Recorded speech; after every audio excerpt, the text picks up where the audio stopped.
Hello everyone! Welcome to Remarvin Cooking Lifestyle.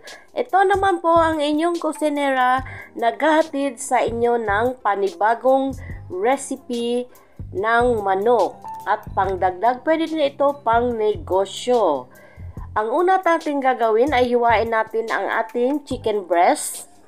Ayan, ang ating chicken breast na hinanda. Hiwain natin into cubes. Parang bite size lang ang paghiwa natin para manunuot ang kanyang sangkap pamaya pag ating binabad or minarinate. Ayan, hiwain lang natin ang ating mga manok. Kumusta saan mang sulok ng mundo, mga ka-OFW? Sana'y ligtas tayong lahat at huwag kalimutang magdasal palagi sa ating buong may kapal para lagi niya tayong gabayan sa anumang pang-araw-araw nating gawain. Ayan, tapos na nating nahiwa ang ating manok. Lalagyan natin ng lemon. Pwede po natin gamitin dito ang fresh lemon juice. Tapos dagdagan natin ng asin. Ang asin tansyahin lang para hindi aalat ang ating manok. Then ang ating paminta. Ayan, maraming paminta mas masarap. Then lagyan natin ng gatas. Ang gatas is optional lang yan na paglagay. Pero mas masarap kasi at malinamnam ang ating babad na manok or marinate chicken pag lagyan natin ng gatas. Then atin lang siyang halo-haluin, masamasahin lang ang ating chicken cubes. Ayan. Tapos lalagyan natin siya ng bawang, dagdagan natin yan siya ng bawang. Ayan, muntik nang nakalimutan ng inyong kusinera ang bawang. Ang bawang is pampadagdag lasa or pang-enchant flavor sa ating marinated chicken. Pagkatapos, i-marinate lang natin yan siya ng mga 30 minutes or pwede man overnight kung gusto ninyong mas malinamnam. Pero pag madalian is 30 minutes. Ayan, takpan lang natin siya ng cling wrap or cling film na tinatawag nila. Ayan, all plastic wrap. Depende kung ano ang tawag ninyo sa pangtakip na ito. Ayan, i-marinate lang natin siya ng mga 30 minutes to 1 hour. Ito naman ang ating mga sangkap, ang ketchup, vinegar, sesame, tubig, ang ating honey, salt, pepper, at saka ang toyo, ang ating cornstarch. Yan, after 30 minutes, ito na ang ating binabad na chicken. Lagyan natin ng 1 egg.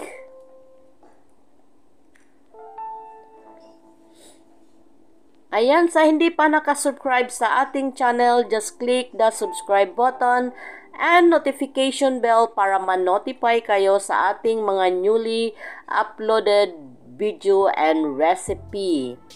Ayan, then ilagay natin ang ating cornstarch.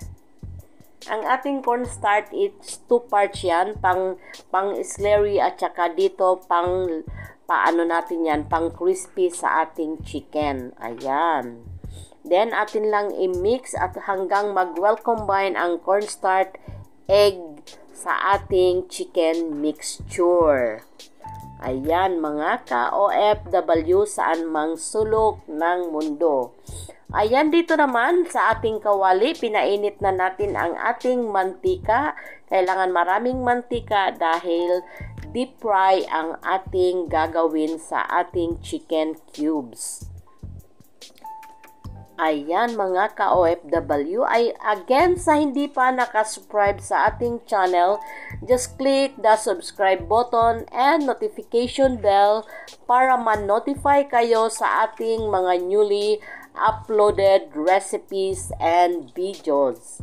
Ayan, kumusta saan mang sulok ng mundo, mga ka-OFW, mga kabayan, mga kapatid, kapamilya.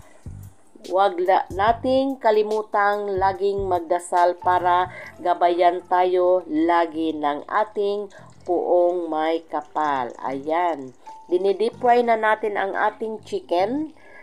Be careful or ingat lang dahil sobrang init ito ang ating mantika. Ayan, halu-haluin lang natin hanggang mag-golden brown ang ating chicken. Pag na-golden brown na yan, atin yan siyang hanguin at ilagay sa ating kitchen paper or parchment paper para matanggal yung kanyang excess oil. Ayan, di ba? Katakam-takam ang ating ginagawang ulam sa araw na ito. Ayan, continue lang ang ating pag-deep fry. Ayan, medyo brown na ang ating chicken. Tanggalin na natin. Dahan-dahan lang ang pagtanggal. Ayan, para hindi tayo matalsikan ng mantika. Pwede rin itong pang negosyo mga kabayan, ka-OFW, mga kapatid. Pwede ito sa handaan, pwede pang pulutan, pwede pang papakin. Ayan, magugustuhan ito tiyak ng ating mga kiddos.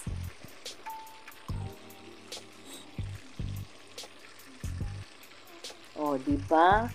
Again, sa hindi pa nakasubscribe sa ating channel, just click the subscribe button and notification bell para ma-notify kayo sa ating mga newly uploaded video.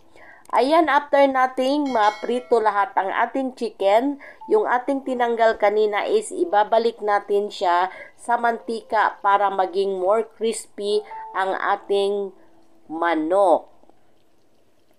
Then, tanggalin na natin. Pagkatapos nating nailagay na lahat ang ating piniritong, pangalawang prito na po yan siya. At dito sa ating kawali na iba, ilagay na natin ang ating ketchup, ang ating vinegar, ating soy sauce, ang ating honey,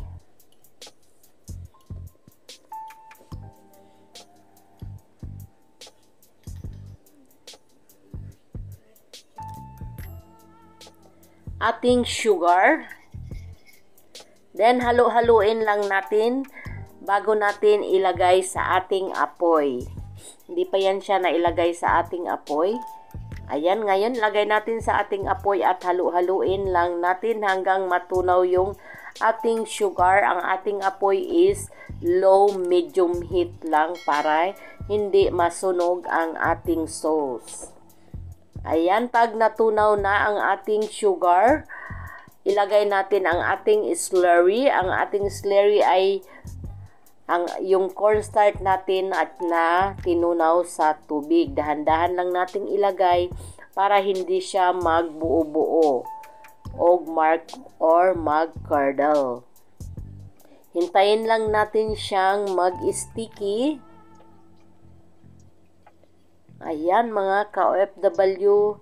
Ayan, pag ganito na ang kanyang consistency, maglagay tayo ng sesame seeds at ating halu-haluin bago natin ilagay ang ating chicken. Ayan, ngayon sa puntong ito, ilalagay na natin ang ating manok na pinirito kanina.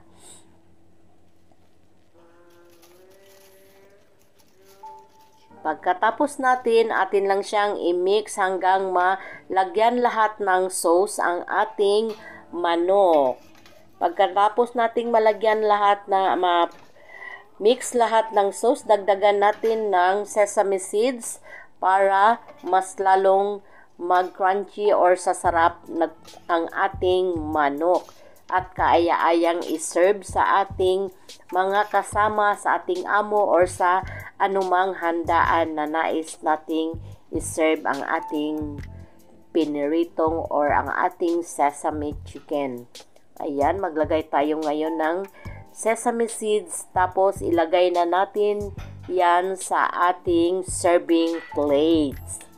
Ayan, ito ang ating serving plate. Ilagay na natin siya.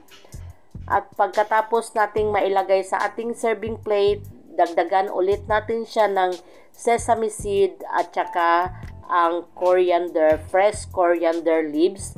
Kung mayroon tayong green onion, pwede rin gumamit ng green onion. Kaya lang ang available ko is fresh coriander leaves lang. Kaya yan ang ilalagay ko. Pagkatapos, pwede na nating i-serve sa ating mga kasama. Sana'y nagustuhan nyo ang ating recipe for today. Thanks for watching. Bye-bye!